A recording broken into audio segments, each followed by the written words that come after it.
आपलं वजन वाढतं, आपले केस वाढतात, नखं वाढतात, तसंच आपले दात अगदी सोप्या भाषेत सांगायचं तर सिमेंटमध्ये नसतात. सो ते पण एज बरोबर हळूहळू चेंज होत राहतात. दुधाची दातांची ट्रीटमेंट ही अनिवार्य आहे. ह्याला दातच आला नाहीये, दुधाचा दात पडला, असे अनेक पेशंट्स येतात की दुधाचे दात पडलेत, सगळी गॅप क्लोज्ड आहे, पण असं आम्हाला वाटतंय की ह्याचे कमीच आहेत दात. माझ्याकडे काही पेशंट्स आले होते की आई वडील होते आणि त्यांचं आई वडिलांची ट्रीटमेंट चालू होती अलायनर्सची, आणि त्याचबरोबर लहान मुलाचं तो आता एक टीनेजर आहे, तो म्हणत होता की नाही मला ऋतिक रोशन सारखं दिसायचंय, सो मला त्याच्यासारखे दात हवेत. सतत क्लिनिंग केल्यामुळे दात खराब होतात? No, this is a big myth. Again 50-50, म्हणजे तुम्ही क्लिनिंग कशा प्रकारे करताय आणि कशाने करताय. असे अनेक पेशंट्स आहेत किंवा असे अनेक लोक आहेत ज्यांना त्यांची स्माईलच आवडत नाही, किंवा त्यांना असं वाटतं अरे माझे दात दिसतील, किंवा मी स्माईल केलं तर नको, मी चांगली नाही दिसत किंवा मी चांगला नाही दिसत. टूथ व्हाईटनिंग, आपल्याला जर का शेड दातांची आवडत नसेल तर प्रोफेशनल टीथ व्हाईटनिंग पण असतं, ज्याने तुमची दातांची शेड आपण 1 किंवा 2 किंवा मॅक्सिमम 3 शेड लाईटर करू शकतो. आम्ही स्माईल डिझाईन करतो, म्हणजे जी स्माईल आपण बघतो जी एक आर्कवर असायला पाहिजे, ती तशी छान आयडियल स्माईल जी लोकांना हवी असते ती तशी बनवतोस. कित्येक मुलींची लग्न, म्हणजे माझ्याकडे एक पेशंट आहे आता, तिचं लग्न होतं आहे आता नोव्हेंबरमध्ये, तिला स्थळच मिळत नव्हतं बिकॉज स्माईल वेडीवाकडी आहे.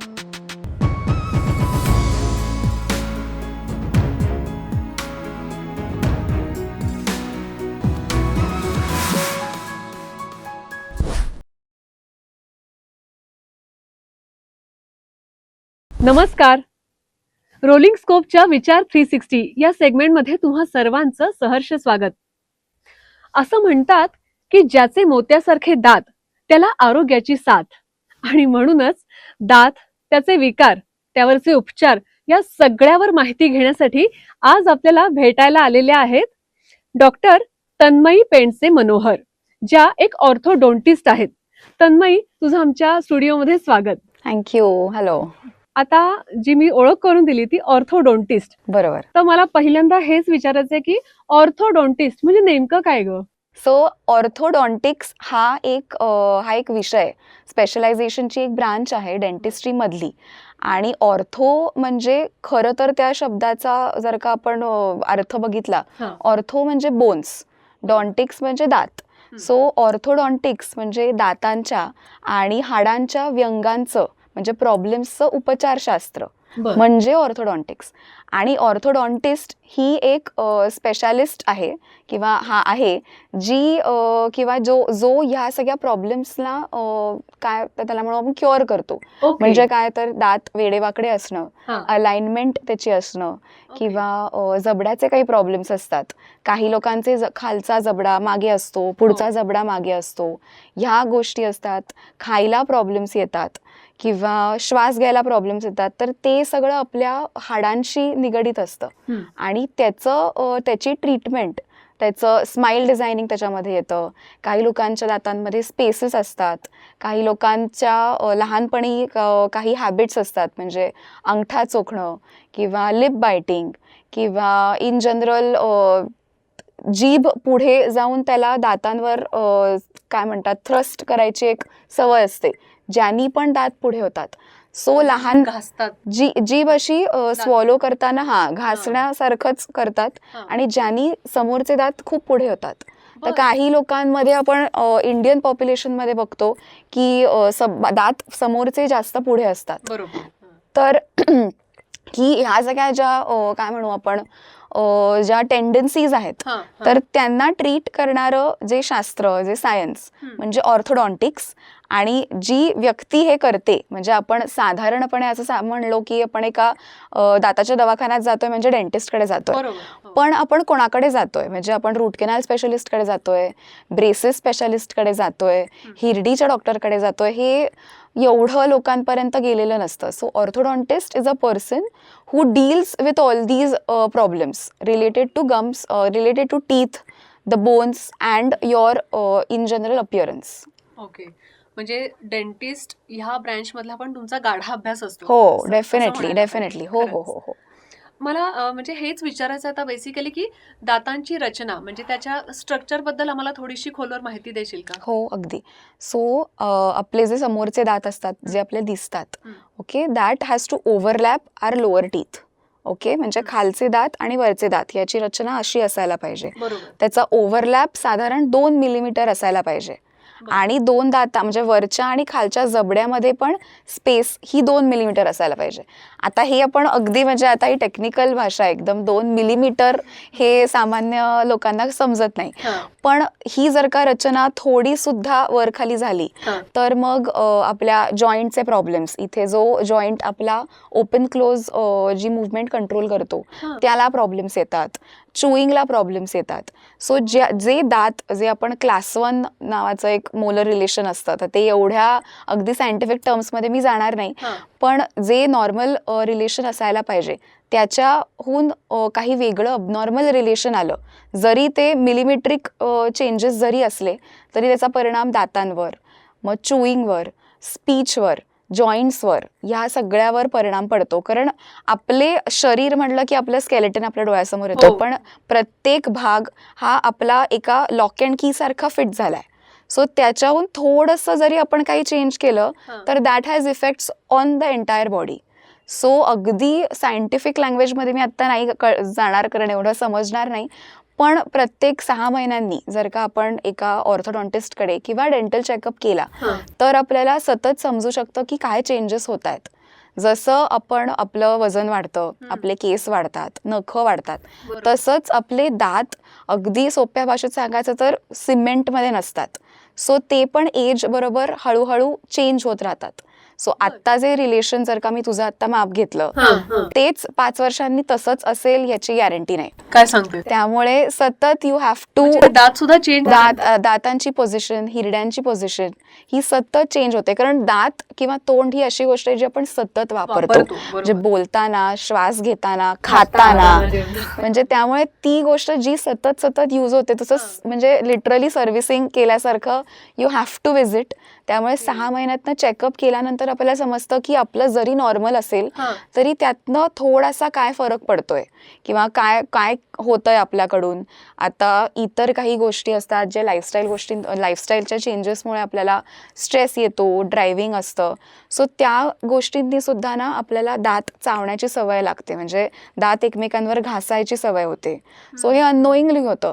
सो हे सतत जर का होत राहिलं तरी सुद्धा प्रॉब्लेम्स होतात. सो ह्या गोष्टी अगदी डॉक्टर नसेल तर सामान्य जनतेला ही समजणं खूप कठीण आहे. म्हणजे मी ॲज अ डॉक्टर सुद्धा मला पण असं कधीतरी वाटतं की अरे ओके हे असं होतंय, थांबा जरा. किंवा काही गोष्टी म्हणजे गाडी चालवताना किंवा काम करताना इतर अशा गोष्टी होतात ज्याच्यामुळे आपण नेल बायटिंग, खूप लोकांना नखं खायची सवय असतं आणि त्या सवयीनी पण आपले दात खराब होतात. सो ह्या इतक्या लहान लहान गोष्टी असतात ज्यांनी आपलं नॉर्मल ऑक्लुजन म्हणजे दात जसे एकमेकांवर इंटरडिजिटेट होतात, एकमेकांवर राहतात, ते जे स्टेबल ऑक्लुजन असतं तिकडनं हलणं हे खूप अगदी लगेच होतं आणि त्या आपल्या लहान लहान गोष्टींनी सुद्धा होतं. सो आपण 6 महिन्यातनं एकदा डेंटल चेकअप केला की आपल्याला साधारण आयडिया येते की ओके असं आहे आणि ह्याच्यावर आपण काय ट्रीटमेंट घेऊ शकतो. ओके. येस. म्हणजे तू मगाशी जे म्हणालीस की ते 2 मिलीमीटर अंतर, म्हणजे आपण असं म्हणू शकतो का आपल्या बोटाचं हे जे पेर आहे तेवढं अंतर तिथं आपलं नाही, असतं? 2 मिलीमीटर म्हणजे सेंटीमीटर पेक्षा कमी, म्हणजे अगदीच 1 सेंटीमीटर इज 10 मिलीमीटर. हां. बरोबर. 1 सेंटीमीटर जर का आपलं एवढं अर्ध पेड जर का पकडलं हां.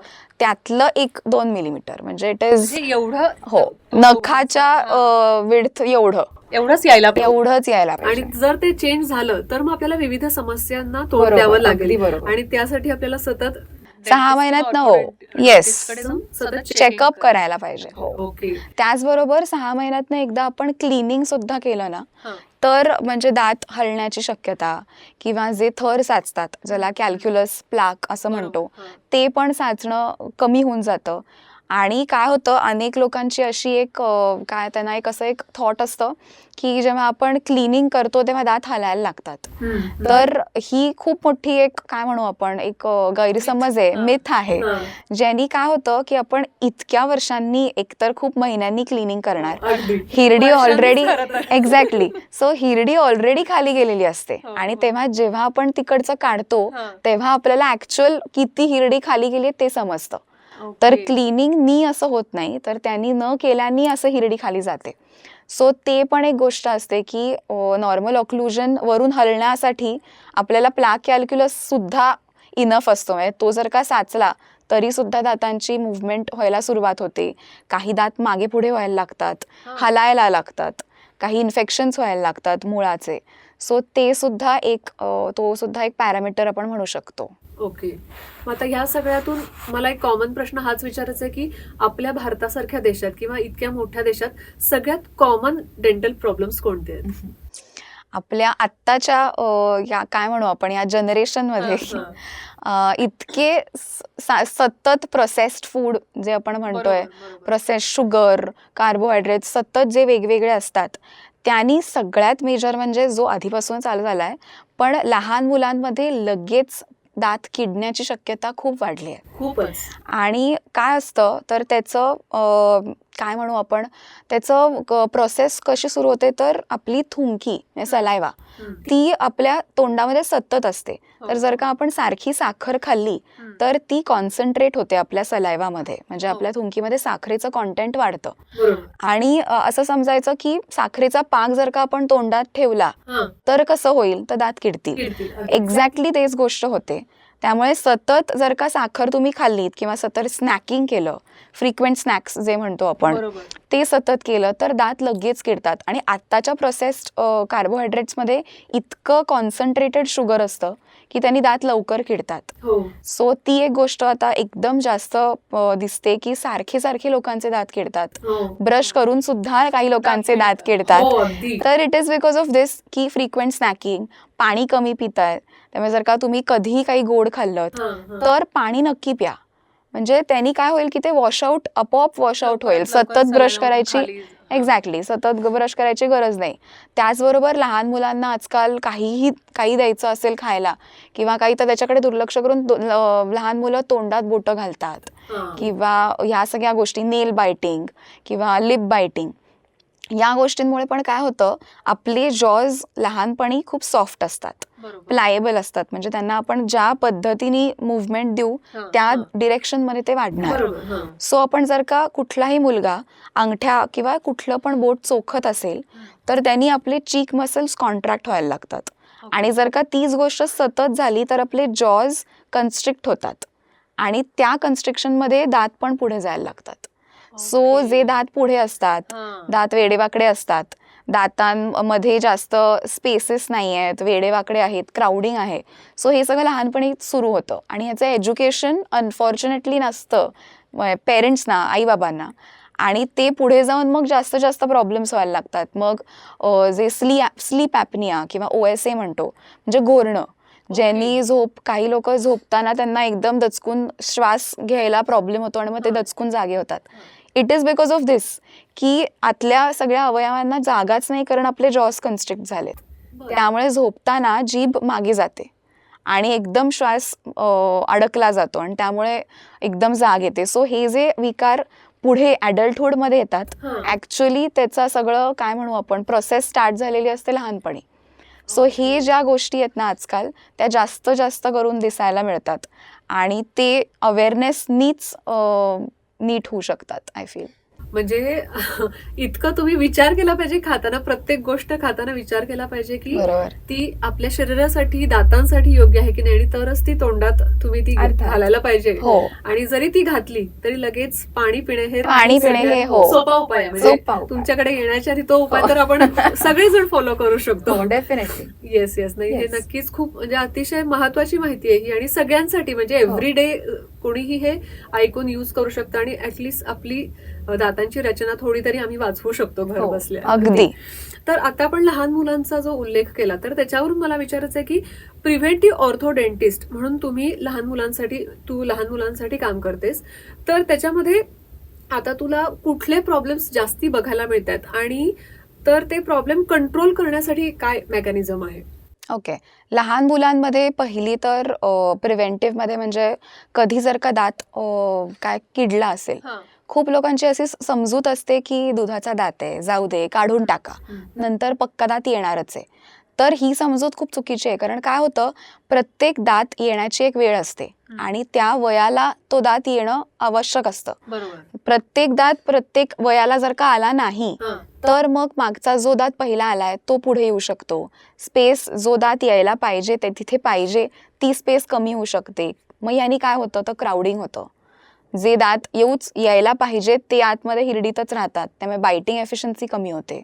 त्यामुळे ह्या गोष्टी काय म्हणू आपण, पेरेंट्सना अवेअर करणं खूप, म्हणजे त्यांना शिकवणं खूप गरजेचं असतं की दुधाची दातांची ट्रीटमेंट ही अनिवार्य आहे, म्हणजे ती करायलाच पाहिजे. सो दातांची कीड, आता जसं मी म्हणाले, लहान मुलांमध्ये जे दुधाचे दात असतात ते त्याच्यामध्ये कॅल्शियम कमी असतं, थोडे मिनरल्स कमी असतात, त्यामुळे काही गोड खाल्लं तरी ते लगेच किडतात. सो त्याची काळजी म्हणजे काय, तर आम्ही एक सीलंट पण असतो की जे आपले दातांमध्ये डिप्रेशन्स आणि उंचवटे जे असतात ते जेवढे जास्त डीप तेवढी तिथे म्हणजे गोष्टी अडकणार, फूड लॉजमेंट होणार, घाण अडकणार.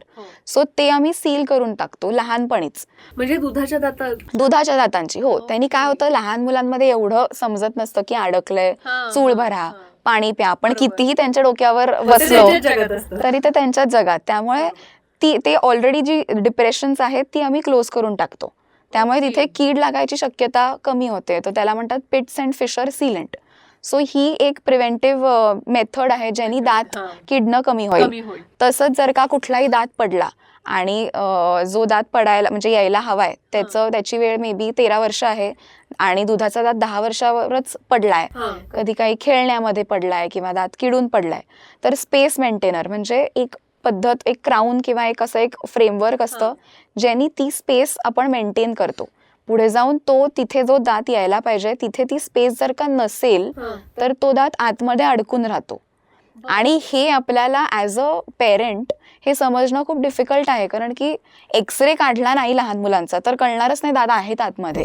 त्यामुळे आपल्याला असं वाटेल की ह्याला दातच आला नाहीये, दुधाचा दात पडला. असे अनेक पेशंट्स येतात की दुधाचे दात पडलेत, सगळी गॅप क्लोज्ड आहे, पण असं आम्हाला वाटतंय की ह्याचे कमीच आहेत दात. तर ह्या गोष्टी असतात की ऑलरेडी स्पेस क्लोज्ड आहे, आतमध्ये ऑलरेडी हिरडीमध्ये दात आहेत, मग त्याचं जॉ एक्सपॅन्शन आणि मग काय वेगळ्या वेगळ्या प्रोसिजर्स असतात ज्या अजून जास्त मुलांनाच त्रास देतात, आईबाबांनाही त्रास देतात. सो ह्या 2 गोष्टी खूप जास्त प्रकर्षाने दिसतात. त्याचबरोबर जसं आधी आपण म्हणलो तसं अंगठा चोखणं ही खूप मोठी, म्हणजे आजकाल लहान मुलं चोखतातच आणि एकतर ते स्क्रीन बघत असतात, त्यामुळे कंटिन्युअसली काय चालू असतं डोक्यामध्ये माहित नाही, त्यामुळे तंद्रीमध्ये किंवा लहान मुलांना ते पॅसिफायर देतात किंवा चोखणी जे म्हणतो, त्यांनी सुद्धा दातांची रचना बदलते. त्यांनी हो डेफिनेटली काय होतं की त्यांनी परत चीक प्रेशर, तुमचं आतमध्ये इनवर्ड प्रेशर जातं आणि गालांच्या प्रेशरमुळे आपली हाडं लहान मुलांची खूप सॉफ्ट असतात, सो ती कॉन्ट्रॅक्ट होतात आणि त्यामुळे दात पुढे जायला लागतात कारण स्पेस नाही. सो ह्या गोष्टी अगदी लगेच दिसतात. त्यामुळे प्रिव्हेंटिव्ह म्हणाल तर एकतर आपण जे स्पेस मेंटेनर्स, सीलंट्स जे आत्ता आपण म्हणलो ते देऊ शकतो. ऑर्थोडॉन्टिक ट्रीटमेंटमध्ये काही ग्रोथ म्हणजे आपण वाढीचा उपयोग करून काही ट्रीटमेंट्स असतात. ब्रेसेस लावायच्या आधी आपण लहान मुलांची वाढ होत असते, सो जॉजची वाढ होत असतानाच काही अप्लायन्सेस आम्ही त्यांना देतो ज्यांनी पुढे जाऊन तुमची जो प्रॉब्लेम आहे त्याची सिव्हिअरिटी कमी होते. सो असे अप्लायन्सेस सुद्धा जर का लहानपणीच वापरले तर ब्रेसेस लावायची शक्यता सुद्धा कमी होते किंवा नाहीच होते. सो ह्या सगळ्या गोष्टी लहानपणीच समजल्या तर बेटर. त्यामुळे आम्ही नेहमी सांगतो, कुठला पण पेशंट आला, त्यांचे नातेवाईक किंवा त्यांचे जर का कोणी प्रेग्नंट असेल तर त्यांना सुद्धा आम्ही सांगतो की जेव्हा कुठलाही दुधाचा दात जेव्हा पहिल्यांदा तोंडामध्ये येतो त्या दिवसापासून तुम्ही डेंटिस्टकडे जायला पाहिजे.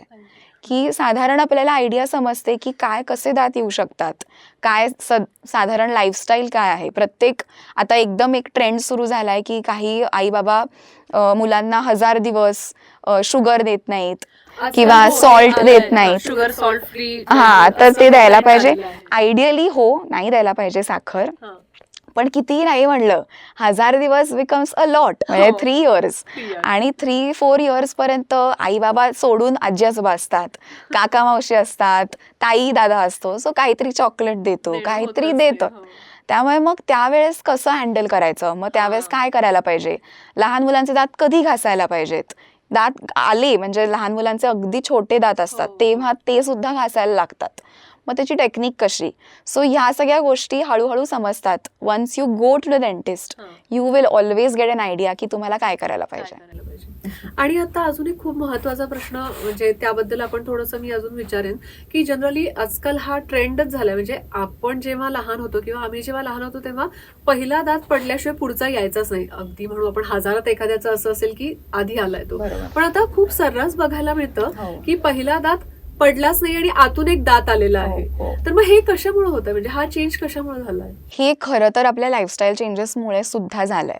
आणि आपण जसं आता म्हणतो आत्ताची जनरेशन खूपच हुशार वगैरे हे सगळं आहेच आहे, पण त्यामुळे पण एव्होल्युशनरी चेंजेस पण बॉडीमध्ये होत असतात. त्यामुळे जेन्युअनली आत्ताची जनरेशन जी आहे ती थोडी फास्ट आहे. आणि फास्ट त्यांच्या बॉडीत पण आलाय. एक्झॅक्टली, बरोबर. आणि काय होतं की जेव्हा या अशा गोष्टी, तोंडात बोट घालणं किंवा काहीतरी something which is not normal, म्हणजे ॲबनॉर्मल हॅबिट्स, काही मुलांना सवय असते काहीतरी आईचा पदर किंवा काहीतरी सतत दातामध्ये घालून ओढायची, पिलो कव्हर्स ओढायची, चादर तोंडात घालायची, अशी काहीही सवय असतात. त्यामुळे त्या सवयींनी सुद्धा थोडेसे चेंजेस होतात दातांमध्ये. किंवा काही लोकांमध्ये जो दुधाचा दात असतो तो आतमध्ये त्याची मुळं कॅल्सिफायच होऊन जातात. आयडियली ती झिजायला पाहिजेत, पण ती झिजत नाहीत, त्याच्या ऑपोजिट म्हणजे कॅल्सिफाय होतात. आणि त्यामुळे तो दात हलतच नाही आणि मागचा दात येतो. म्हणजे त्याच्या वयाला तो मागचा दात यायला होतो, परंतु बरोबर दुधाचा दात पडतच नाहीये. त्याचबरोबर काही लोक जर का खेळताना पडली आहेत, दातावर जर का फ्रॅक्चर झालाय, आतमध्ये काय होतं, ते कुठली पण जखम आपल्याला झाली की आपल्याला खपली येते. तसंच आपल्या हिरड्या पण जेव्हा काही पण डॅमेज होतो तेव्हा ते फायबर्स लावायला लागतात त्याच एरियामध्ये. म्हणजे जखम आतमध्ये झाली आहे तर तिथे खपली निर्माण होते आणि तीच खपली कॅल्सिफाय होते, कारण कॅल्शियम असतं.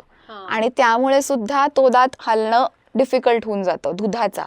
सो असेही गोष्टी असतात की जर का दातावर पडलाय पण आता तो दात तुटलाय पण बाकी दुसरा दात येतोय पण हा हलत नाहीये, तर असं का, तर ते ह्या गोष्टीमुळे. त्यामुळे जर जेव्हा तो काही पडतो किंवा त्याला काही त्रास होतो तर आतमधला जो टूथ बड जो असतो, जो परमनंट टूथ बड, त्याला डॅमेज नाही पोचायला पाहिजे.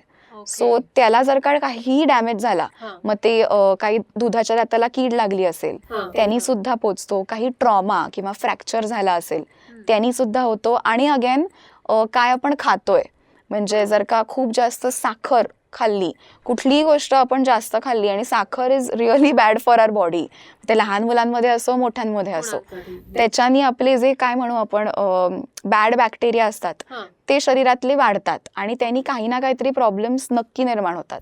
लहान मुलांमध्ये डबल दात जे दिसणं, जे खालचे साधारण खूप जास्त दिसतात किंवा सुळे वर आलेत असे हिरडीमध्ये, ते पण सुरुवात होते ह्याच सगळ्या गोष्टींमुळे. त्यामुळे ह्या गोष्टी टाळायला पाहिजेत. ओके, बर. म्हणजे आता खूप विचार करायला पाहिजे. डेफिनेटली, खूपच छान माहिती आणि कारणं कळली, म्हणजे ह्या सगळ्या गोष्टींची का दिसतं हे सर्रास.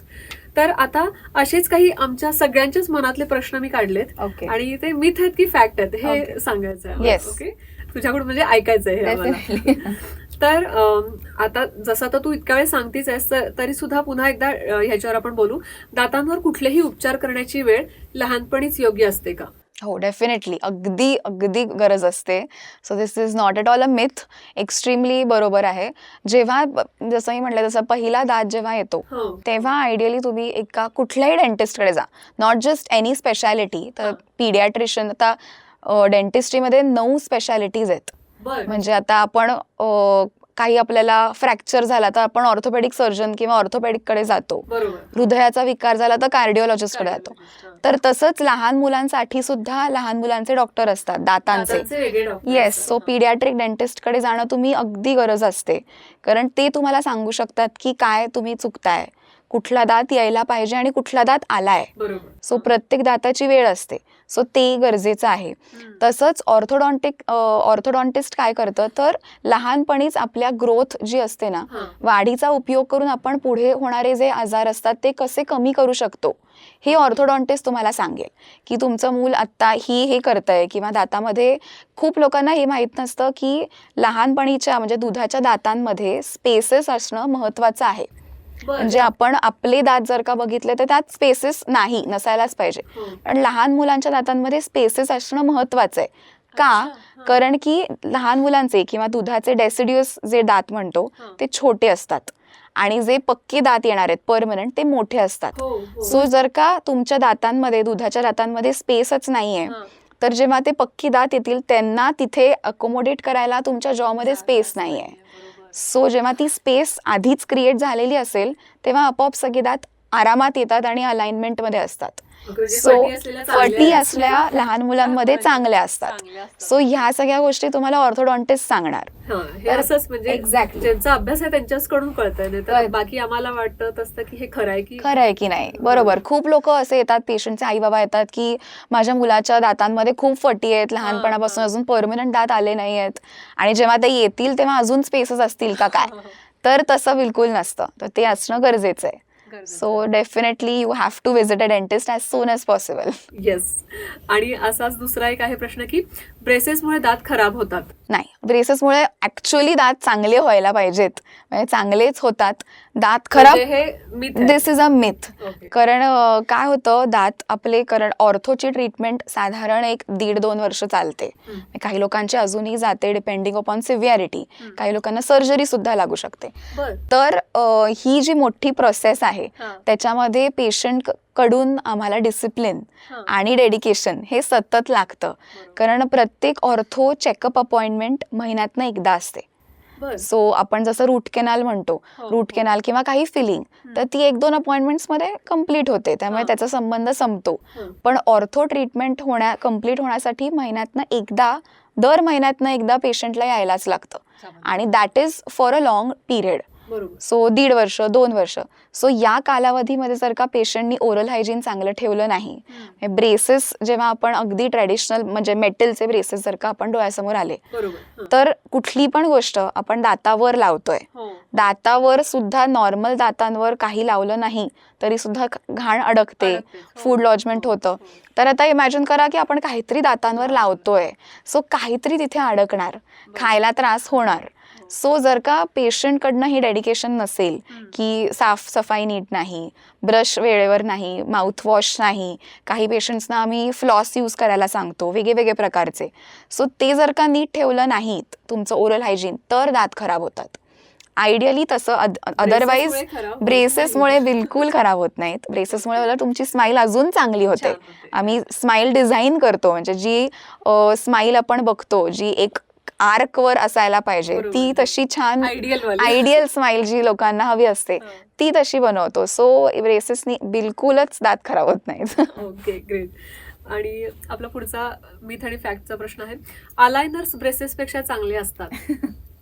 हा प्रश्न मला इतके पेशंट्स विचारतात.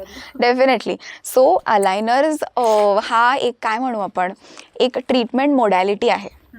मी माझ्या पेशंट्सना पण हा अगदी डायलॉग म्हणजे असतोच माझा, की आता आपण सपोज पुण्याहून मुंबईला चाललोय, ओके, मग आपण रोडनी जाऊ, रेलनी जाऊ का फ्लाईटनी जाऊ, आपण जाणार मुंबईला आहोत, राईट. तसंच आपले दात वेडेवाकडे आहेत. आता तुम्हाला चांगले दात हवेत, मग ते तुम्ही मेटल ब्रेसेसनी करा, सिरॅमिकनी करा, सिरॅमिक म्हणजे व्हाईट कलरच्या ब्रेसेसनी करा, किंवा क्लिअर अलायनर्सनी करा, तुम्हाला दात तुमचे चांगलेच होणार आहेत.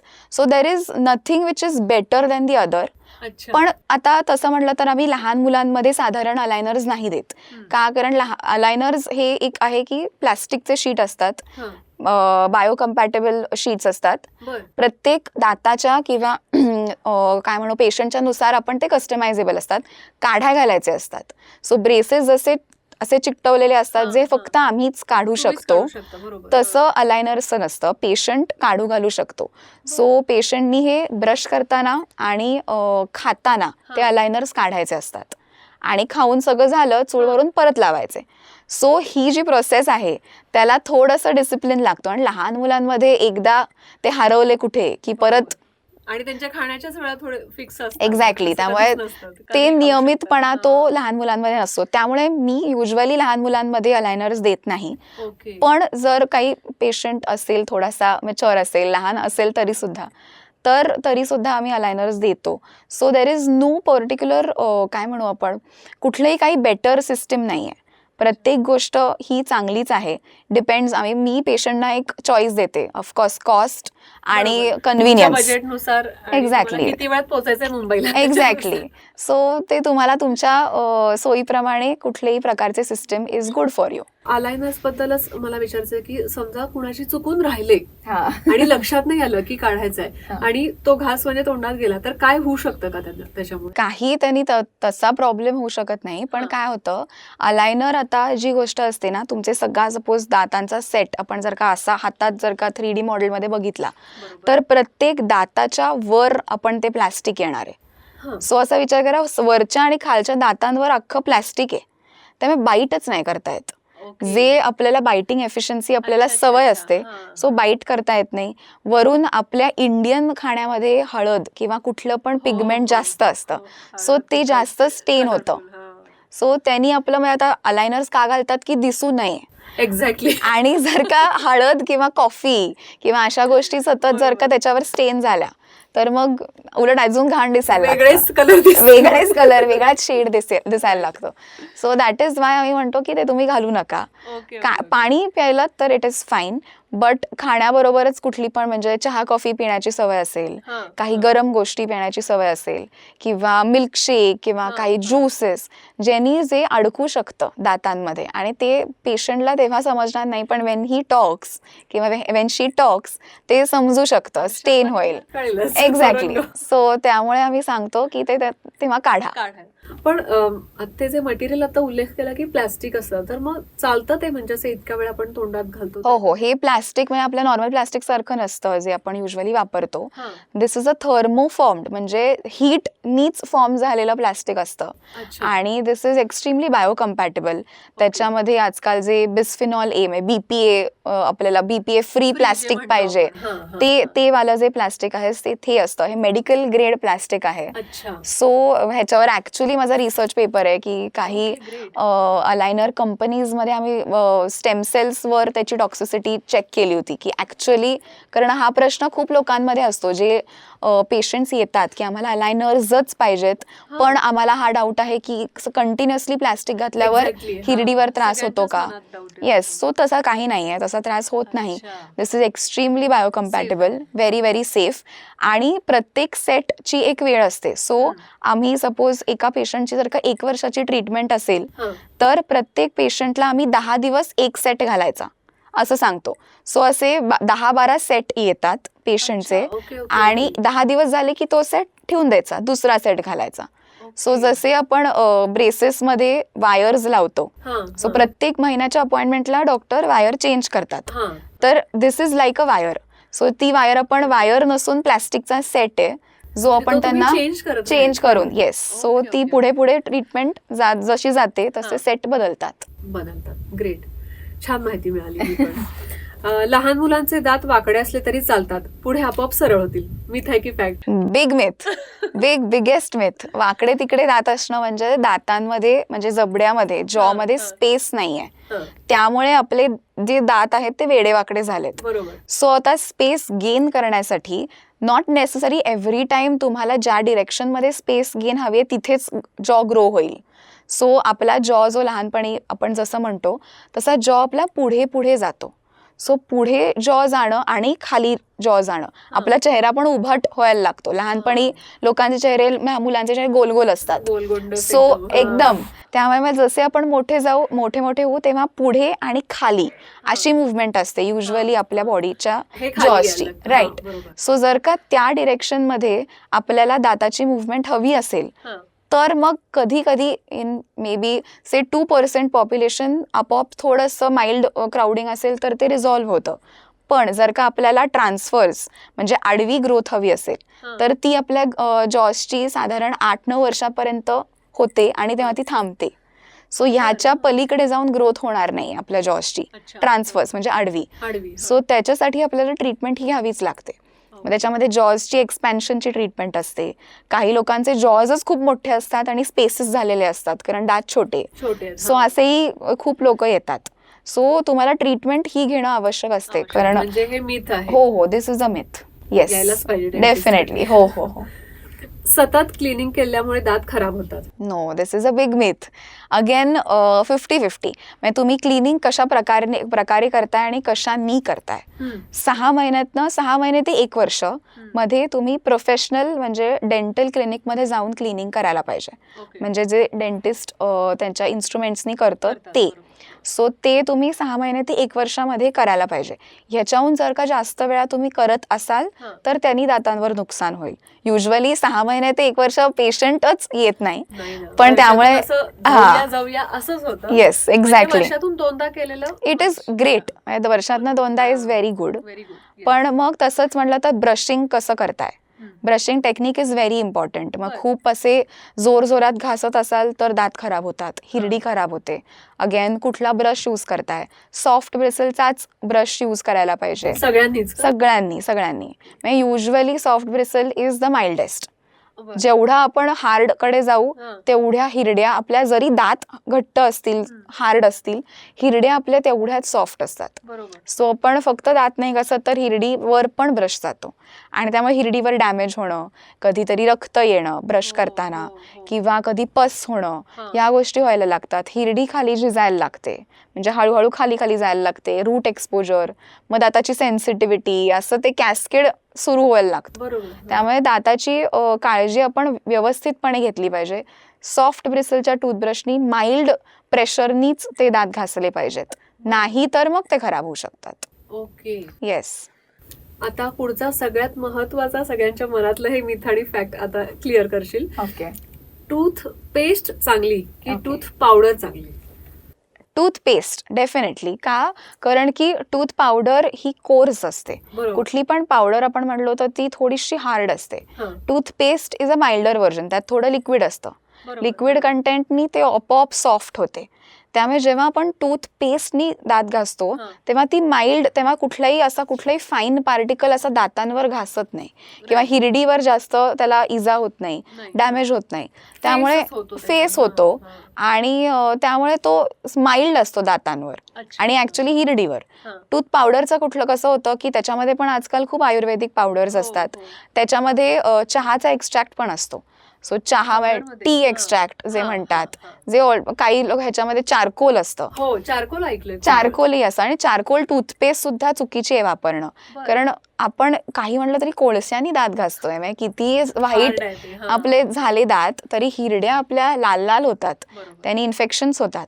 सो जेवढं सॉफ्ट असेल, जेवढं माइल्ड असेल ती गोष्ट वापरावी. आणि I would suggest anything which is non Ayurvedic. म्हणजे आयुर्वेदिक गोष्टी कुठल्या तरी गोष्टीसाठी आपण वापरतो.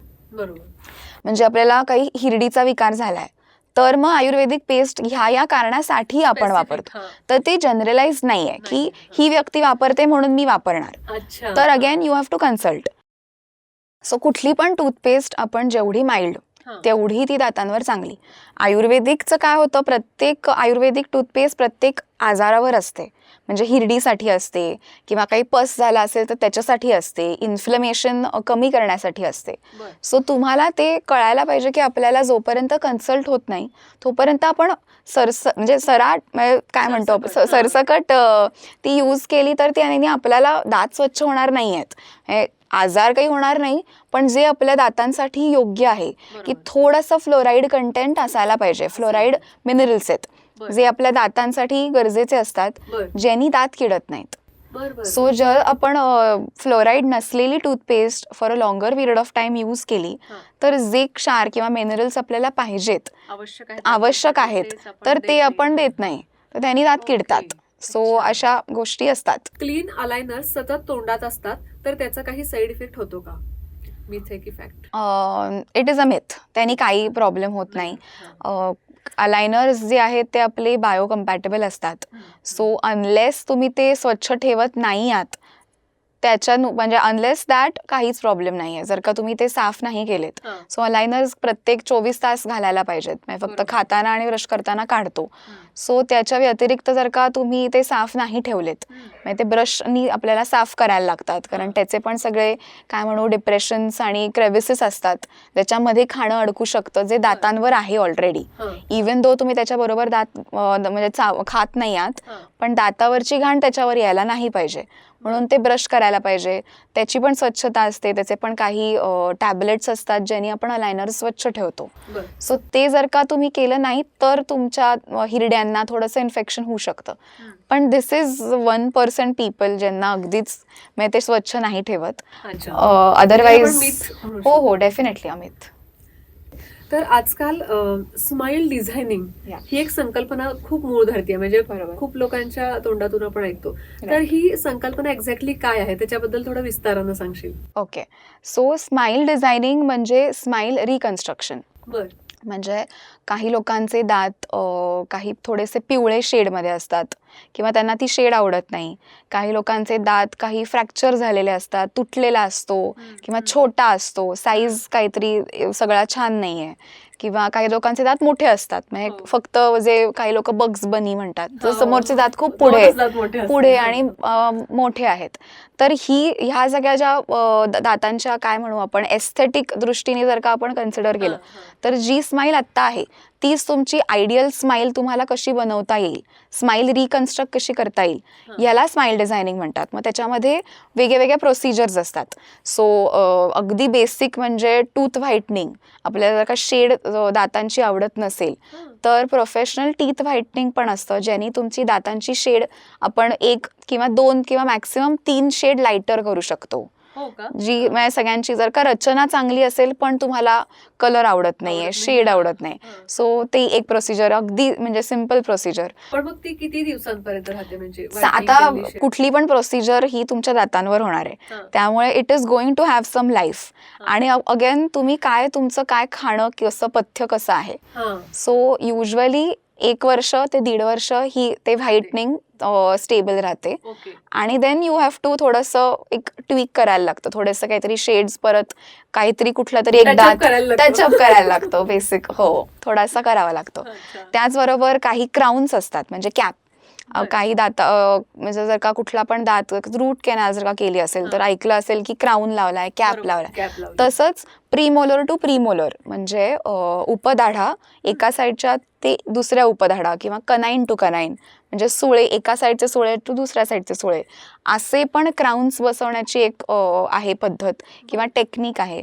त्याचबरोबर इम्प्लांट्स. काही लोकांचे दात नसतात किंवा लहानपणीच आता साधारण हे जास्त थोड्या अडल्ट लोकांमध्ये आपण बघतो की आपल्या आई बाबांमध्ये की तेव्हा एवढं ट्रीटमेंट माहीत नव्हती, दात किडला की दात काढून टाकायचा. सो असे खूप लोक येतात की माझा हा दात निघालाय, तो दात निघालाय. सो ज्यांना किंवा काहीच दात नाही आहेत. का 40शी मध्ये माझ्याकडे एक पेशंट होते की जे आले आणि ते म्हणाले की मला सगळे दात माझे काढून टाकायचे, सगळे इम्प्लांट्स करा, त्याचा कलर तुम्ही चेंज करा, साईज चेंज करा. सो असेही पेशंट्स असतात. So that also comes in smile designing की सगळेच दात काढून इम्प्लांट्स बसवून चांगली स्माइल देतायत. किंवा सगळ्यात मेजर म्हणजे ऑर्थोडॉन्टिक ट्रीटमेंट. सो ह्या आधीच्या ज्या सांगितल्या मी ट्रीटमेंट्स किंवा लॅमिनेट, विनियर, या ट्रीटमेंटमध्ये आपण दातांवर काहीतरी उपचार करतोय, दातांचं कटिंग करतोय. ऑर्थो ट्रीटमेंटमध्ये जसे तुमचे दात आहेत ते आपण अलाइन करतोय विदाऊट एनी कटिंग. सो तुमचेच दात राहणार आहेत. आधीच्या प्रोसिजर्समध्ये कसं होतं की आपण दाताचं कटिंग करतोय विच इज इरिव्हर्सिबल. एकदा दाताचं कटिंग केलं की that is not going to grow back. त्यामुळे तुम्हाला त्याचं मेंटेनन्स करायला लागणार की 10 वर्षांनी तिथे कीड लागू शकते.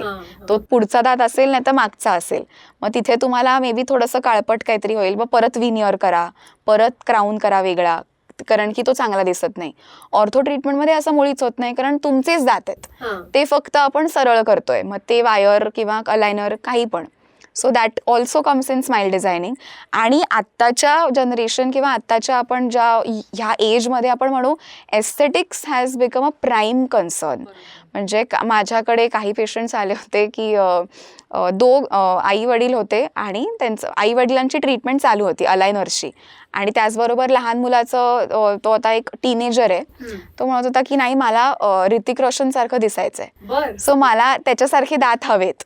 त्यामुळे असेही म्हणजे लहानपणापासूनच इतकं डोक्यामध्ये बसलंय की आपण सतत स्क्रीन पण बघत असतो, आणि त्यामुळे मला असेच दात हवेत किंवा मला असेच काय एक दात मला आलिया भट सारखाच पाहिजे, थोडासा वर पाहिजे. सो असेही लोक खूप जण येतात. So smile designing I think has become the need of the R.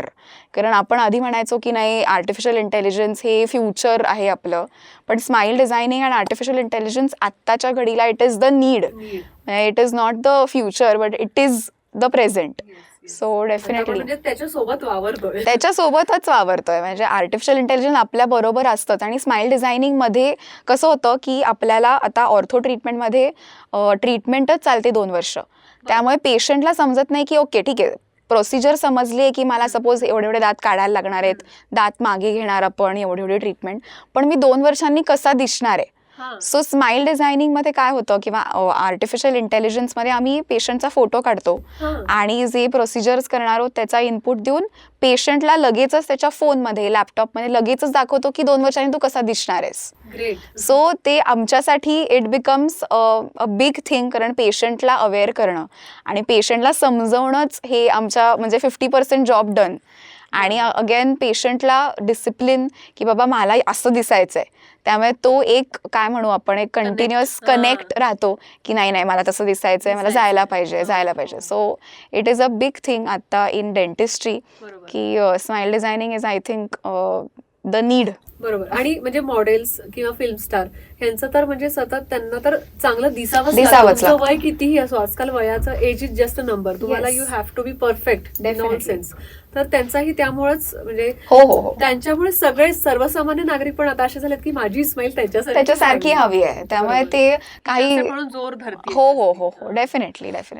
आणि आता उल्लेख केलास की तू अशी एक केस होती, तर अशा तुझ्या काही केस तुझ्या डोळ्यासमोर आहेत का की हे स्माईल डिझायनिंग केलं किंवा तू जी म्हणालीस की ती स्पेसिफिक ट्रीटमेंट केलं, त्यांचा कॉन्फिडन्स लेवल बूस्ट झालाय आणि त्यांनी येऊन तुला आवर्जून सांगितलं किंवा त्यांच्या लाईफमध्ये त्याचा इफेक्ट जाणवलाय? डेफिनेटली झालाय. मला एक नाही तर मला म्हणजे माझ्या क्षेत्रामध्ये काय होतं की आपण ऑर्थो ट्रीटमेंट किंवा अगदी सोपं सांगायचं तर जेव्हा आपण कॅमेरा समोर धरतो तेव्हा आपल्याला लहानपणापासून सांगितलंय की एकदम छान स्माईल कर की आपण फोटो काढूया. सो जेव्हा कधी आपण फोटो काढायचा झाला तर आपल्याला लहानपणापासूनच सांगितलंय की फोटो समोर छान ब्राईट स्माईल द्यायची.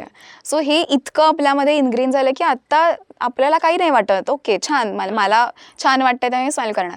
पण असे अनेक पेशंट्स आहेत किंवा असे अनेक लोक आहेत ज्यांना त्यांची स्माईलच आवडत नाही किंवा त्यांना असं वाटतं अरे माझे दात दिसतील किंवा मी स्माईल केलं तर नको, मला नाही कॅमेरा समोर नाही, मी चांगली नाही दिसत किंवा मी चांगला नाही दिसत.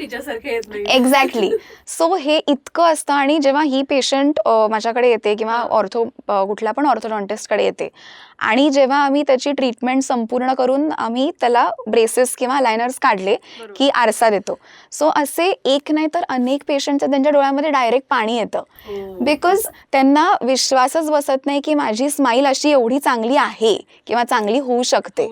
सो मला असं वाटतं की ऑर्थो ट्रीटमेंटनी फक्त दात नाही चांगले होत तर एक होलिस्टिक अप्रोच मिळून त्यांना एक कॉन्फिडन्स मिळतो, आत्मविश्वास मिळतो. ज्यांनी म्हणजे माझ्याकडे आता एक सर्जिकल पेशंट होता, त्याचा खालचा जबडा थोडासा पुढे होता आणि त्यामुळे त्याला बायटिंग चांगलं नव्हतं किंवा काही लोक वेगळे शब्द म्हणतात, काही ड्रॉवर म्हणतात, हे म्हणतात, अशा बरेच आपण गोष्टी म्हणतो लहानपणापासून.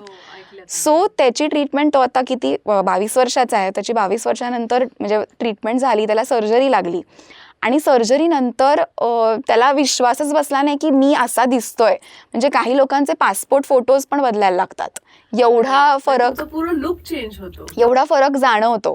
आणि त्यांच्या कॉन्फिडन्समध्ये म्हणजे जेव्हा ते नंतर येतात म्हणजे आता आम्ही काही कॉलेजेसमध्ये पण बघायचो म्हणजे शिक्षण चालू असताना सुद्धा आमचे सिनियर्सचे पेशंट बघायचो की जे मे बी 10 वर्षांनी रिकॉल आहे आणि 10 वर्षांनी येत आहेत तर तेव्हा ते सांगतात की नाही माझी ट्रीटमेंट यांनी केली होती आणि हा माझा मुलगा किंवा ह्याची पण अशीच करा किंवा इट बिकम्स व्हेरी काय म्हणू आपण इट बिकम्स व्हेरी इमोशनल की तो पेशंट डेफिनेटली कारण की ट्रीटमेंटच 2 वर्ष चालते. सो आपण 2 वर्ष मिनिमम चालते.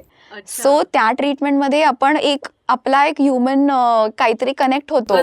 आणि काही लोकांना असं असतं की नाही माझं लग्न आहे मला लग्न होणार आहे माझं तेव्हा माझे दात वेडेवाकडे तेव्हा प्लीज करा किंवा माझं लग्न बघायला लागणार आहेत. सो 2 वर्षांनी जेव्हा लग्न होईल तेव्हा छान असायला पाहिजेत. कित्येक मुलींची लग्न म्हणजे माझ्याकडे एक पेशंट आहे आता तिचं लग्न होतंय आता नोव्हेंबरमध्ये. तिला स्थळच मिळत नव्हतं बिकॉज स्माईल वेडीवाकडी आहे. तर असे अनेक पेशंट्स असतात आणि त्यांच्यामध्ये म्हणजे तुफान कॉन्फिडन्स वाढतो. इट इज व्हेरी म्हणजे हार्ट वॉर्मिंग असं लोकांना बघून. म्हणजे आपण म्हणतो ना एखाद्याचं आयुष्य चेंज करणं किंवा बदल घडवणं हे तुमच्यामुळं ते डेफिनेटली सहजासहजी होतं. अगदी तर हे खरंच खूप छान म्हणजे म्हणतो ना वरदान आहे अशा लोकांसाठी. तुम्ही जे काम करताय ते वरदानच आहे. त्यामुळे त्यांचं आयुष्य मुळातून बदल होऊन चांगल्या गोष्टींकडे ते धाव घेत आहेत आणि त्यांना सगळं चांगलंच मिळतंय पुढे. खूप छान गोष्ट आहे ही खरंच. आणि आता आपण थोडंसं टेक्निकल तुमचं जे ह्या क्षेत्रातलं 3D इमेजिंग किंवा डिजिटल स्कॅनिंग हे जे आलेलं आहे नवीन तंत्रज्ञान तर त्याबद्दल काय सांगू शकशील?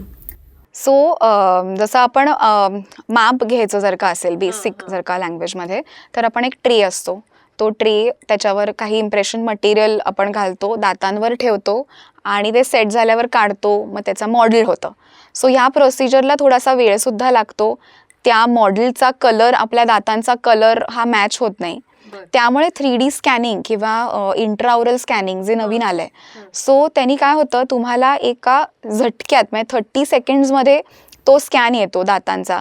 जसे तुमचे दात आहेत ते तुमच्या स्क्रीनवर लॅपटॉपवर फोनवर दिसतात की हे दात आहेत हे इकडे दात किडला आहे इथे असा दात किडू शकतो. कारण इतकं मायन्यूट सगळ्या गोष्टी असतात की त्या आरशामध्ये किंवा कुठल्या पण प्रोसिजरनी पेशंटला समजत नाही की माझा दात कुठे एक्झॅक्टली किडला आहे किंवा काय ट्रीटमेंट केली आहे.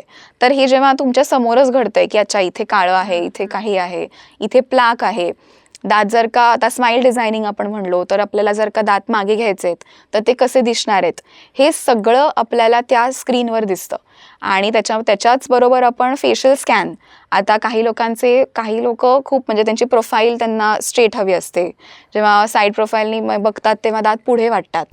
सो ते पण आपण त्यांना दाखवू शकतो की तुमचं दात काढल्यानंतर किंवा ट्रीटमेंट झाल्यानंतर तुम्ही कसे दिसणार आहात. So that becomes a very good thing. एक काय म्हणतो एक पोटेन्शियल मिळतं पेशंटला पण की अच्छा असं दिसू शकतं. त्याचबरोबर आर्टिफिशियल इंटेलिजन्स म्हणजे काही सॉफ्टवेअर्स असतात अलायनर सॉफ्टवेअर जे आम्ही दातांच्या मुवमेंट गाईड करण्यासाठी वापरतो.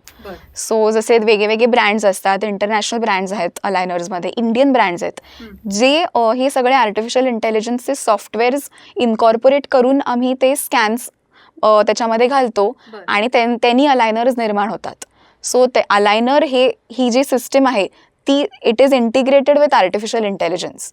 त्यामुळे त्याच्या हेल्पनीच आम्ही अलायनर्स बनवतो ते देतो पेशंटला त्याच्यासमोर. आणि पेशंट्सकडे पण ॲप असतं आजकाल की आपण कसे दिसतोय आणि आपण कसे ट्रॅक होऊ शकतोय का. कारण प्रत्येक वेळेस पेशंट आता महिन्यातनं एकदा यायचं आहे प्रत्येक वेळेस येणं होत नाही.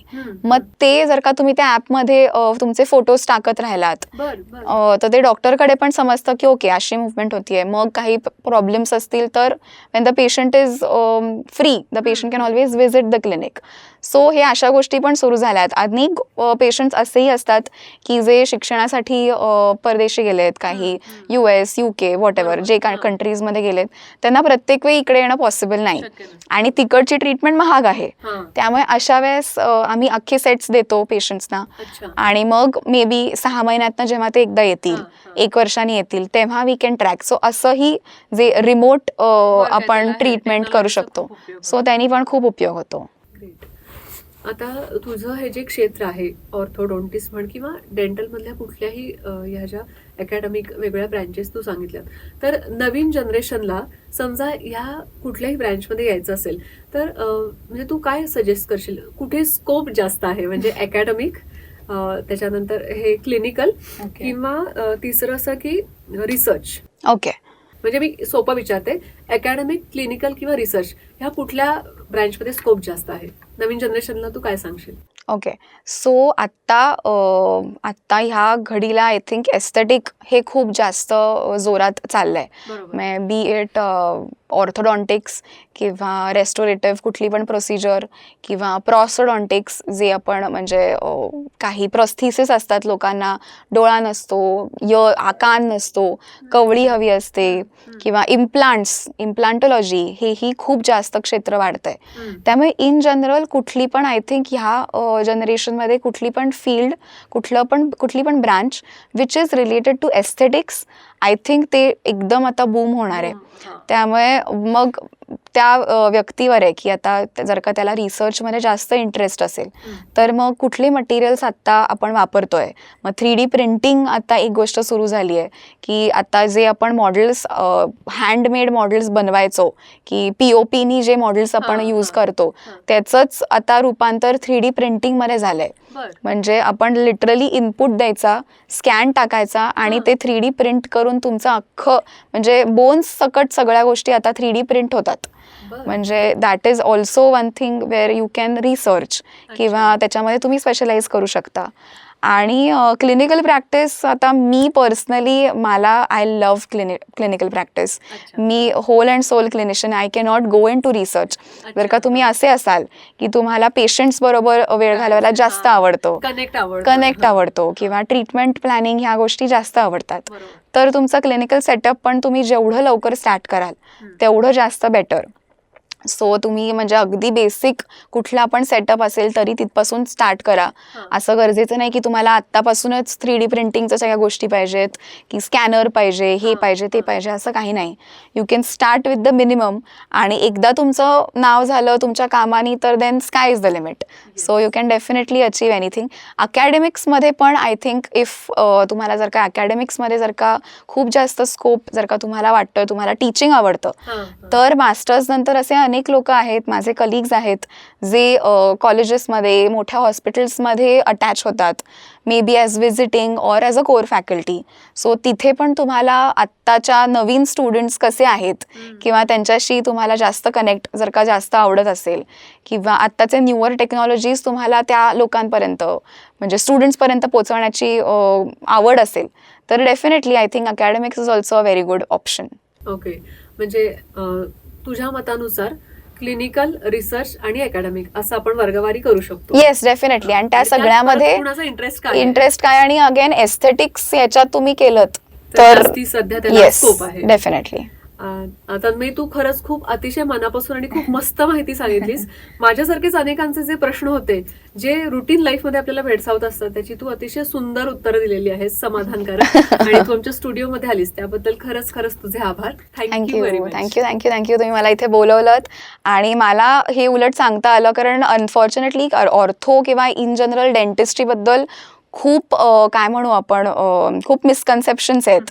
आणि ऑर्थोडॉन्टिस्ट हेच काय मुळात हे लोकांपर्यंत इथपासून सुरुवात आहे. त्यामुळे हे लोकांपर्यंत मला पोहोचवता आलं, हे ह्याच्यातच मला खूप छान वाटतंय. त्यामुळे थँक्यू सो मच, मला मज्जा आली. काय मग, तुम्हाला आजचा एपिसोड कसा वाटला आम्हाला तुमच्या कमेंट्समधून जरूर कळवा. आणि आमच्या रोलिंग स्कोपला सबस्क्राईब करायला विसरू नका. आम्ही आजचा एपिसोड हाय फ्रिक्वेन्सी या स्टुडिओमध्ये शूट केलेला आहे. अतिशय सुंदर वाईब्स आहेत या स्टुडिओच्या. आणि तुम्हालाही जर तुमचे कुठल्याही प्रकारचे पॉडकास्ट, तुमचे सिंगिंग शोज इथे रेकॉर्ड करायचे असतील, शूट करायचे असेल, तर जरूर कॉन्टॅक्ट करा high frequency studio, Sadashiv Peth, Pune.